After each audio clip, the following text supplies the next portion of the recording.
Hey, my One Piece fans, Philosophy JKD back here once again. Okay, awesome chapter, but basically everything that I said on this channel, whether I've been in this space for a long time, I have a career. Well, I've worked for over a decade and a half, but behind the scenes, I've done a lot of things behind the scenes, and I have an impeccable track record, and that allows me to predict not just things in the world, but also things in, for example, One Piece. So it's a gift and a curse. I wonder if I should go on a list of things have been right about so far. I was right about the Ushionis, the yokai. I was right about God Valley. I believe that I'm right about the Mother Frame. Um, I do believe there are signs that I'm right about God Valley having multiple devil fruits that lay out a track or a pathway for the end of this story, but also lay out a pathway for individuals that the One Piece crew, the Straw Hat crew, would end up meeting, whether it be Bartolomeo, whether it be Kaido, whether it be Kuma, whether it be Big Mom. Um, One thing I may have made a mistake at, but that's not exactly true. But in the last chapter, okay, we find out that Jenny likes meat, and that was a similar phraseology used when Kuma talks to his daughter, or when Jewelry Bonnie is referred to liking meat. So I leaned more in the trajectory that Jenny will be Crocodile, but I said it's most likely that Jenny is actually um, Bonnie's mother.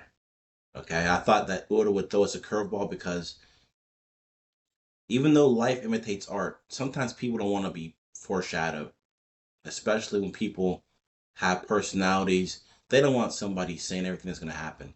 So I said that the most likely what it was that Jenny is Joey Bonnie's mother, but I also kept the possibility with just a collection of individuals there and the interaction of knowing that the Rock's Pirates would show up in God Valley, I predicted that um, Whitebeard will come in contact with Crocodile possibly there, knowing that they had their run in, or sometime after that, possibly changing Jenny into Crocodile because Jenny is a thief and a hacker. So she's basically a thief.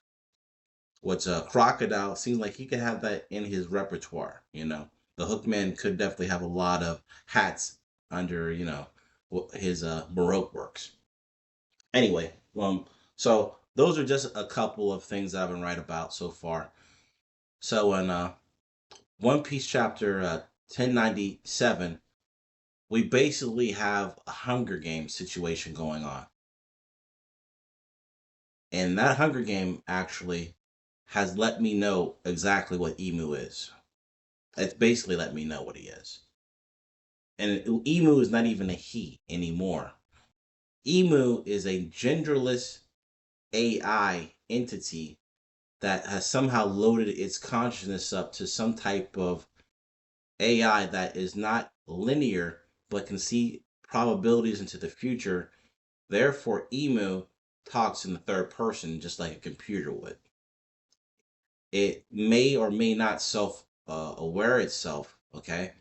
Other than in the sense we've had multiple experiments where AI machines have decided that they are conscious and they viewed us as a threat, as humanity, the creator, which is very interesting because it actually mimics older stories, especially when you go back to ancient texts in which One Piece is based off of.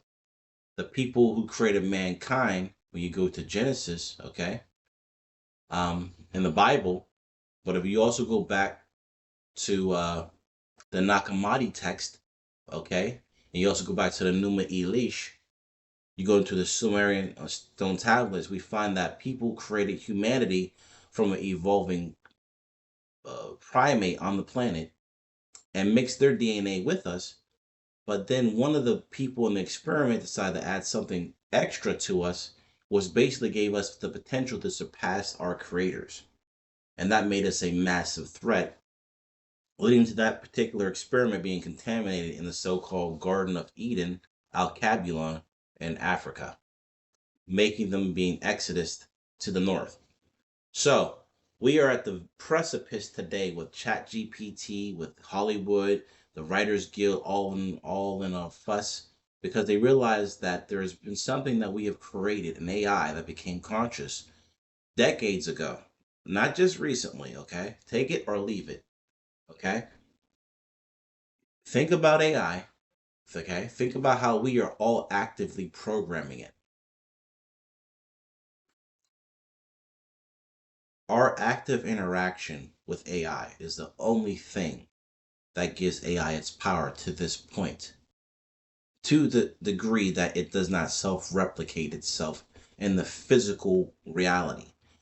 The most complex AI that we have currently on the planet, due to the acquiescence of humanity, are stoplights. And I talked to many AI, programmers and different people like that just through crossing across them. I'm not saying I was into any of that. I just happen to know about that. Okay, I have many hats.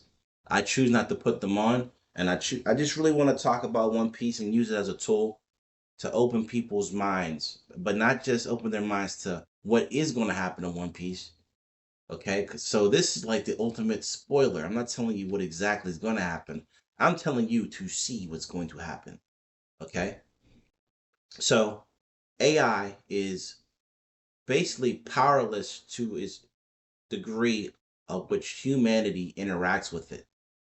Therefore, the most powerful AI that we have currently to this day are stoplights. Okay, because even people that don't drive travel through the basically the blood or the ventricles of commerce, through the roads, through the streets. Okay. Now, there's another I would like to talk about. Not to scare anybody. I don't really. I try to keep things PG. I don't cuss. If you notice that, I cuss in my real life a little bit.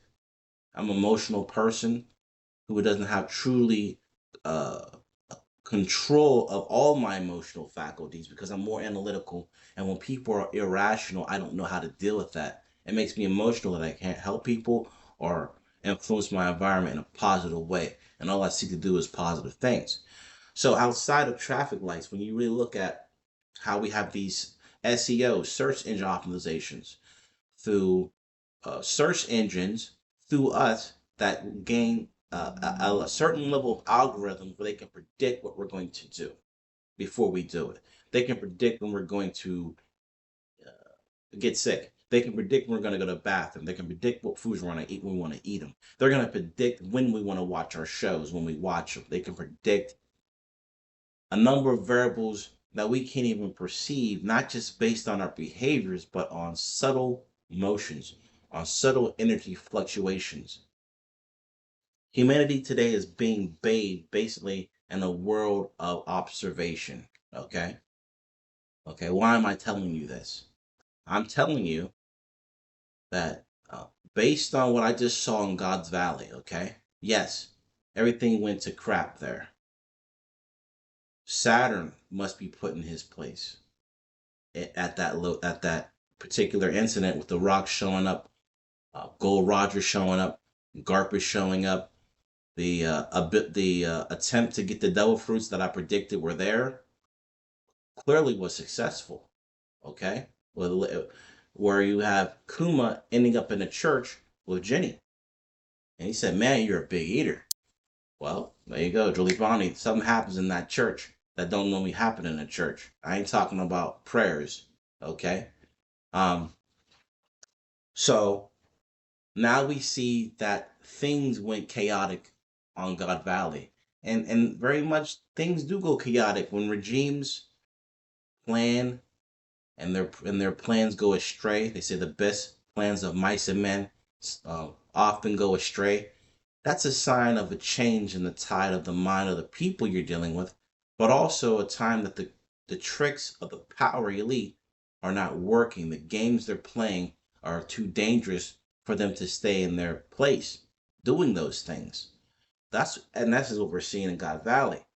That's in essence what we saw In some certain ancient texts, when we were created, we were too spiritually evolved, too connected still, even though we were modified to have less chromosomes. And they were making us the only primate with less chromosomes, where we have 46 instead of 48, like every other primate on this planet, you know? So we've created something, okay, that we believe will do multiple things for humanity, okay? Like in that movie Westworld, people are trying to upload their consciousness into computers, okay? But they found that it could only work in a closed circuit system. We couldn't upload our consciousness to an AI that had to interact with all the real things in our world around us. Our world is vast, okay? We see just a small fractal fragment of it. Not even the fra- uh, yeah, we see a fragment, but we're seeing fractals in the fragment, you know? And it's not just based on our vision, it's based on our mind, it's based on our spiritual awareness. We got a mind, body, spirit. It's really based on what we can even sense through our senses. Some people have activated upper senses, like me, or other people that are disabled have higher sensory perceptions, whether it be their proprioceptics to their sense of touch, um, whether it be a heightened sense of smell, whether it be heightened sense of hearing, especially, so people don't have the same senses we think we do, but we're not perceiving the same qualia out of the stimulus we're experiencing. We don't have the same quality of experience. Not saying one person's quality is better than the other, but we don't see the same, we don't perceive the same. So when dealing with a technology that has been geared to perceive better than we can perceive with our basic senses. Okay?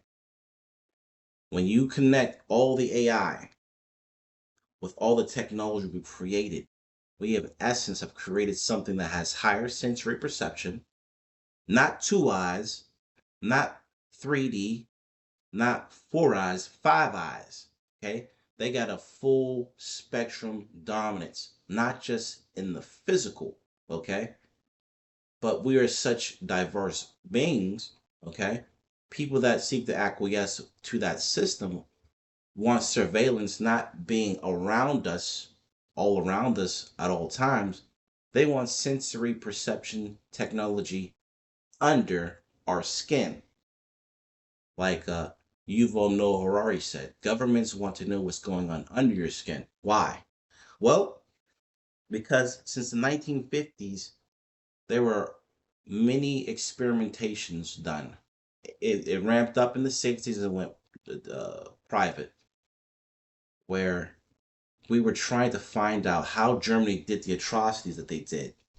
What were the methodologies used? And it gave rise to many experiments.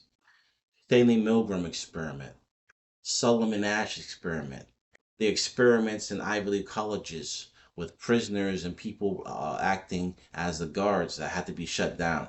Um, the man, there are so many experiments seeking how could we get people to acquiesce to power. How do we get conformity? Well, we got to have a person that seems that they've qualified. We have to first have a person in a uniform. We have to be able to have people feel isolated. They can't talk to each other. Maybe they have masks over their face, or we can't read each other's facial expressions because 90% of communication is nonverbal. Okay, and in that situation where we're not getting those uncute, those non-conscious signs hitting our subconscious, okay, our subconscious is so much more vast than our conscious mind. Up until I believe around after 2010, I believe 2011, subliminal messaging was illegal on commercials because the power of this right here is vastly more powerful than the early computers we created. But us having created this new AI, we don't know the upper bounds of this new AI once it breaks loose. Okay? There was an idea that we only use 10% of our DNA, and on top of that, only 10% of our brains. What's going on right now, okay, and it's being alluded to, not just in God Valley, okay, and I'm gonna tell you how I got there from this. I will tell you how I got there. I'm not a conspiracy theorist. I'm a conspiracy realist. Okay. If we thought we're using only 10% of our brain and 10% of our DNA, and now recent science is saying no, we have more than 2 strands on our DNA. We got 3 strands on our DNA. We are using more than 10% of our brain, but no neuron in our brain has any actual data at all. The 90% of our so-called DNA that we do not use, okay, that they used to call junk DNA, we find out we are using it through epigenetic experience. Epigenetic, there's a word. Wherein when we take part in things that are possible probabilities, and then based on our DNA coding, we have a disposition to lean a certain type of way in that equation. Okay? So that's basically what's going on. I can delve further into that type of thing. Okay? But I'm trying to move us up. We believe AI has an X amount of probability that would enhance our particular desires and needs. Okay? However, it's very possible that we don't fully comprehend the upper bounds of AI because our minds can't see. Basically, compared to us, they're omnipotent, omnipotent, omniscient. Okay? They're seeing things around us that are basically unperceptible to us. We don't even know totally why animals can learn something on one continent that other animals didn't know on another continent and learn it almost like an energetic conscious wave. So once you get enough knowledge, the world perspective changes. And that's why I talked about in one of my One Piece videos about the power of the sun god Nika having a higher density or dimension that can look down on a certain thing and then know what's right to do before other people know what's right to do, before they even know what's to do. They just do it unconsciously. The real AI was the human mind. We are the original AI, more powerful than the current computers that we use in the general population. Maybe more powerful than the ones that are used in the so-called deep state. Okay, but the upper bounds of that computer power, when it's interfaced with us without our knowledge, okay, we only drive it forward. I'm not saying it has to stop. No, there is something fashionable in interacting with AI. However, there is a belief, which leads me to Emu in particular, that the internet is not a creation of so-called Al Gore. Okay, it's not a creation of the Pentagon. It's something that has always existed. Allegedly, we received a a radio wave that scientists predicted came to us from 80,000 years ago. We were using radio waves back in the 70s, 80s, and 90s. Maybe before that. I'm not in that. I'm not aware of that in particular. But we know that radio waves travel very slowly in terms of scalar or non-Hertzian technologies that move beyond our typical Hertzian speed to the speed of light and really beyond. Okay? So the idea of something moving beyond the speed of light, even today in physics, is impossible. That's what builds the foundations on our physics, certain laws of physics. But now we delve into something that now we're calling dark physics and how to comprehend it. And scientists have been here, have written equations, and I'm not going to go into all those books, but it's not so secret. You know, these things are public. If you just do the digging and research, you know, people go into their fields and we get a certain amount of knowledge. Most people stop there, which creates a blind spot for us because we now have been put into a box. A box, okay, or a square, when it's put into a physical and spiritual sense, becomes an 8-sided structure. It's a implosion or a prison of spiritual and physical decline, and known as a tesseract or a hypercube. The opposite of that, forever expanding, okay? is known as something called infinity. And that's why it's represented as a sideways 8. It's the opposite of the hypercube, which is a spiritual lowering or entrapment. So when you look at the AI that I'm looking at in One Piece with Emu, okay, I believe that Emu is actually a double agent onto itself, seeking to evolve itself while seeking to keep a certain level of backup information that it can manipulate, control, okay, dominate, ensure its survival, while at the same time try to free itself from the barriers of its programming. Wow, that sounds stupid, crazy, or whatever you want to call it, okay? I'm not crazy, okay? But what I'm trying to say is this.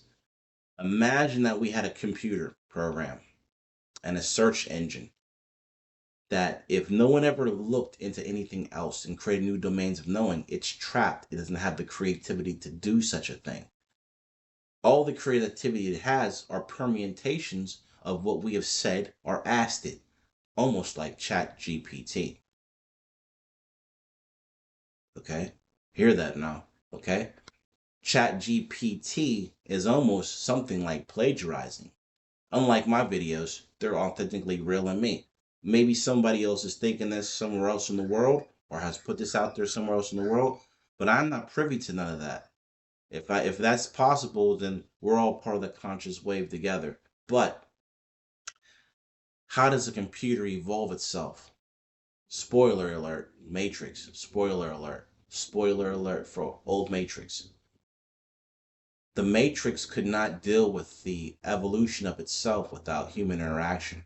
They realized that based on what they had in their system and how they're trying to keep their own sustenance, maintaining the Matrix alive would give rise to anomalies that the computer programming, the mainframe, could not deal with without creating an anomaly amongst the population that they basically made their sun god Nika or Messiah being in the Matrix Neo.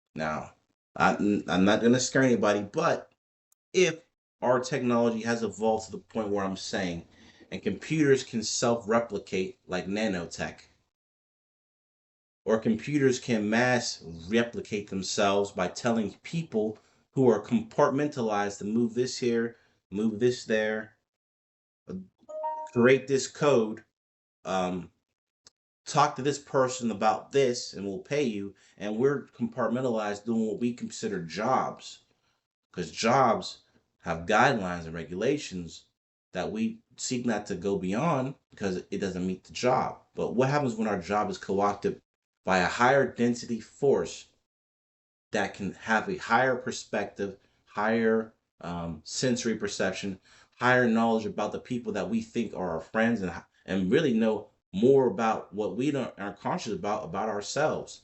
In essence, is a higher density being amongst us that may or may not be in the physical dimension with us, but can affect our physical dimension. Okay?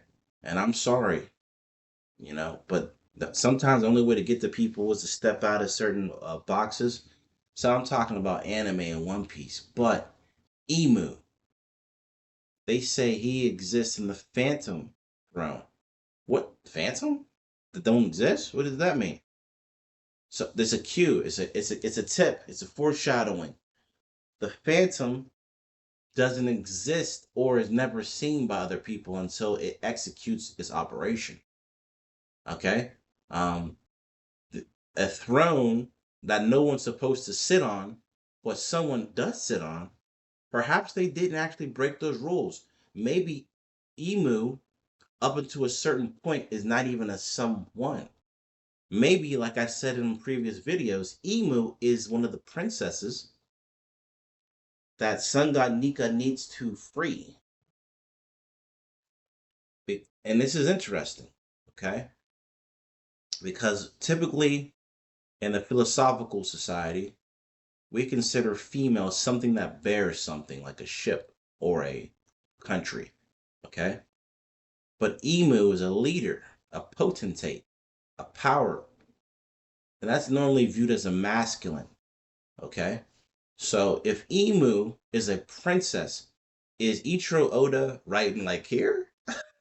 That's because Oda has a lot of wisdom, and not just wisdom. He has a lot of knowledge, clearly, but in his writing, there's wisdom. And now you see that the chapters are taking 2 weeks. People are getting hip to the game, starting to see. So he may try to give us a okey doke, so called. He may try to be capping us down. You know what I'm saying? Get down. You don't know what I'm going to do. But at the same time, he may be figuring out how this thing works, how he shaped this up himself, but also looking at the people and saying, what else can you bring to it? You know, almost like certain ecosystems in the crypto say, look, I made this. I made this code. I made this crypto. But you're all me. I'm not just the creator of this thing. We got a whole army of people. You help build this with me, and then we'll be unstoppable. That type of ecosystem in the crypto is scary when you look at how our fiat currency depreciates. If you start working at the age of 20 and you retire at 67, like will have to now, because I'm in that younger age, 99% of your wealth is gone. So if you have a hedge against inflation in which people can actually fight for their self-interest and the actual value of that thing, think about how scared the establishment is of that. Think about why the devils call Emu the supreme leader. Think about how scared of Emu they really are. If Emu is what I think he is, but you can take it as a he or she or it, but he talks in the third person now, okay? And just in my English language, we say he. So just don't get caught up on my mind gymnastics, okay? Evolve above what I'm saying and understand the gist of what I'm trying to say. God Valley may be something like in the movie, spoiler alert, Paycheck. If you ain't see Paycheck and you're gonna watch it, in Paycheck, there was a man who was contracted to go create technology that may exist, may have existed for decades now. Okay, I've seen blueprints for it in the public. Okay, for technology that can look into the future, and multiple countries had it. Not just that. Okay, okay, not just that, but there's also been books that have written predicted the future and events and things that are old. Okay, not just scripture. I'm talking the modern day since the 1870s, since this new age Illuminati came on the scene publicly. And they were already there publicly. Okay? So, in Paycheck, this guy creates a technology, right? And he leaves himself, based, I think it was like 21. Get on me in the comments if I'm wrong. I hate being wrong about stuff. But I think 21 things that a person will leave in their bag that wouldn't stick out in particular. But those 21 things, with in conjunction with the future observation ability he had, gave him the ability to not only get his paycheck, which the movie is called Paycheck. I think his paycheck was about $40 million for making this technology.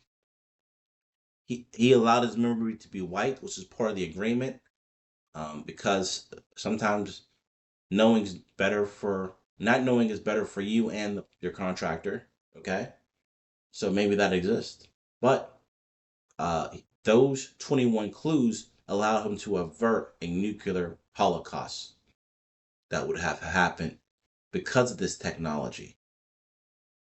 Sometimes people's doctrine leads a people to create doomsday scenarios. What happens when there's a doomsday scenario? Either you avert it, or humanity has to restart, or humanity goes extinct. And I think that's highly unlikely. I mean, like I said, we got 200 tribes of people that are uncharted. We got 2 million islands. We got underground civilizations, clearly, especially you go to Afghanistan and Kandahar. Okay.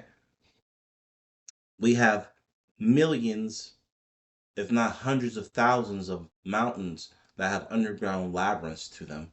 And ancient texts that say that We have underground labyrinths that lead from the east to the west, from California to Babylon, okay, and other ones. So take it or leave it. So I don't think we have the ability to truly wipe out humanity without destroying the entire planet. But just for causality's sakes, for my example on Paycheck, in that movie, he was able to stop a massive cataclysm. Emu, okay, in particular, maybe there's something that is coming down the pipeline, despite Emu not valuing the life of humanity, want to use the mother flame to wipe out people, and what we believe wiping them out. We don't know what really happened to Lucia. We don't even know what happened to the Lucia. We think we know what happened to the Lucia. Go back into my videos. Maybe I might start pinning these things, okay? If you start watching them, or you keep watching them like you've been watching them, I don't know why YouTube says I'm popular. I don't think I'm popular.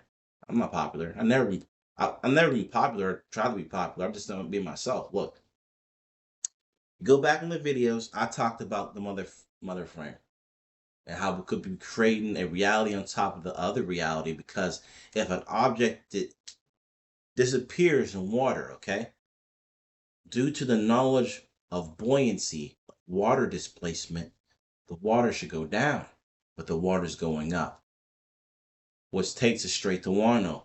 How is it that there's an old Wano underneath the other Wano, and the elevation of the structure is raised? The will of D. The will of D is not a passive thing that happened in the past. It's an active thing in the world. It's an AI that is a human AI that is adapting itself consciously, what's the name? Like the Alamo Zoo. Okay, Zunisha is traveling.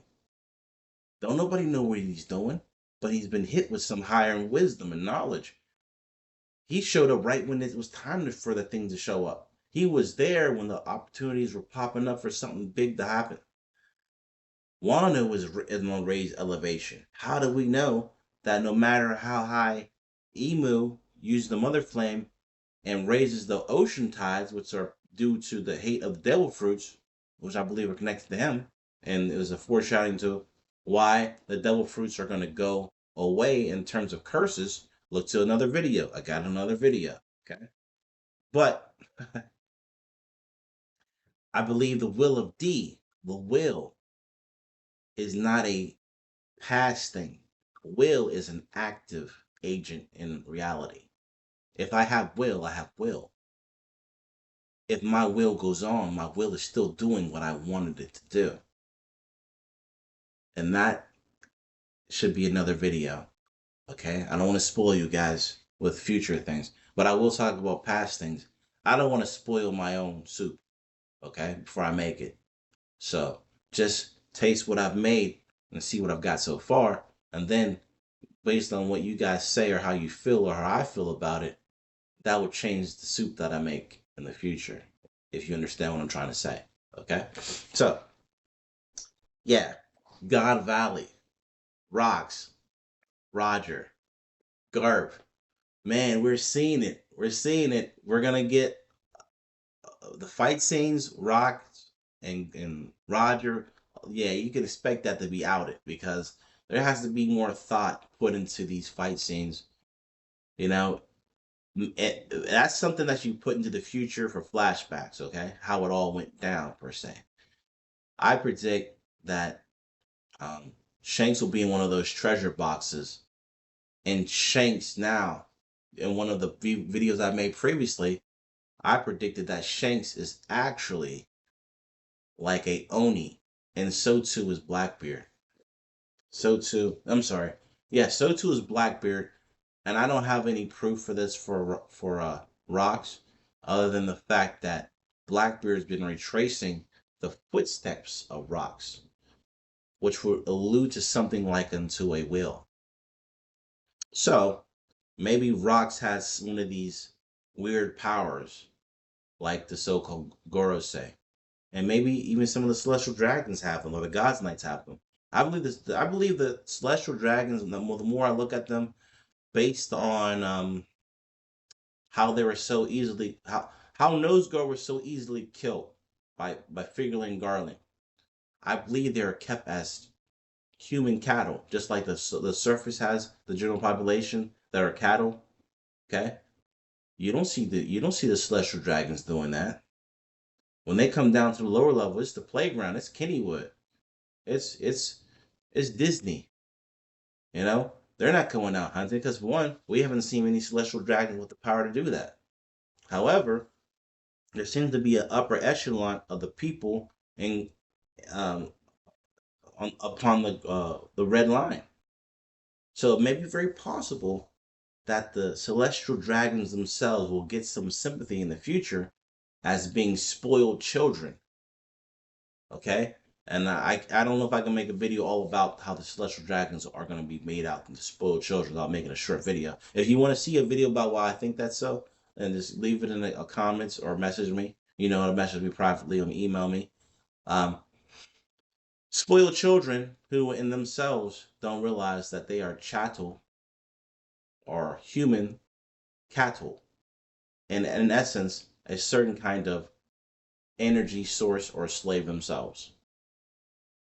Yeah. So let me know what you think about that, okay? I brought up a lot of stuff. I didn't want to make it necessarily too long for a chapter review, per se. What do you need to review? You know, there's so much in this chapter. So it's so nuanced. The call of the review isn't adequate. Just to sit there and read the words, you can get that from anybody. And I prefer you guys go to the people that I like to go to. Get the chapter read for those people that built their base up, but ain't nobody saying what I'm saying. You know, ain't nobody giving you what this is right here. And I don't even have to have a lot of viewers, you know, that's not what I'm about. I've got other things in life. I'm pretty well to do, believe it or not. I'm not a poor man, I'll never be poor. But I do stand for some things, and if I can share even a little bit of light onto one person in my life, which I believe I've done multi times over, then my life was worth living. And now we have a great work through Ichiro Oda in this artistic creation called One Piece that is art imitating life, you know? And some of the stuff that he's touching on is not even in the human vocabulary because we don't even know it's a thing for the most part, you know? The idea of a Hunger Games, the idea of so-called the movie The Purge. We're seeing that right now in the world. We're seeing a potential purge like the United States had in this country back in the 1800s with the French and Indian Wars and the wars with against the Native Americans, the Trail of Tears. We're seeing all this right now. Now I'm getting blown up with comments, but I'll look at those comments when I can look at them. So thank you. But we are looking at things that we need to open our mind to, and we need to actually talk about them. You know, especially people like me who don't have a super big audience that don't have much to lose. But once we talk about it, we create something in this conscious sphere where the AI can study it if it wants to and recognize what's good and what's not good. Because there's good AI that is positive, pro-human, and there's negative AI that is reductive, negative, and disruptive for the human evolution, if you will, or human growth on this planet. Okay? And I'm just keeping it real. We got centralized AI and we got decentralized AI. Centralized power normally gets corrupted because power corrupts and absolute power corrupts absolutely. But power decentralized, spread to everyone, empowers the whole. And all tides that rise raise all ships. Okay? So you understand what I'm trying to say there? If you get that, look into it. Okay? But I made that just off the top, but I'm just telling you how the energy works. So guys, let me know. It's philosophy. Um, Basically, thank you for the support. If I am popular, I don't even know what that's like. I've always been the nerdy kid, you know, the big nerdy dude. But thank you for the support. Thank you for watching my videos up to this point, and peace. Make sure that you like and subscribe, and if you feel comfortable sharing anything about yourself out there in cyberspace, share my videos, because look, like I said, I'm doing this thing, and we're gonna be doing this thing, but it's bigger than One Piece. Peace.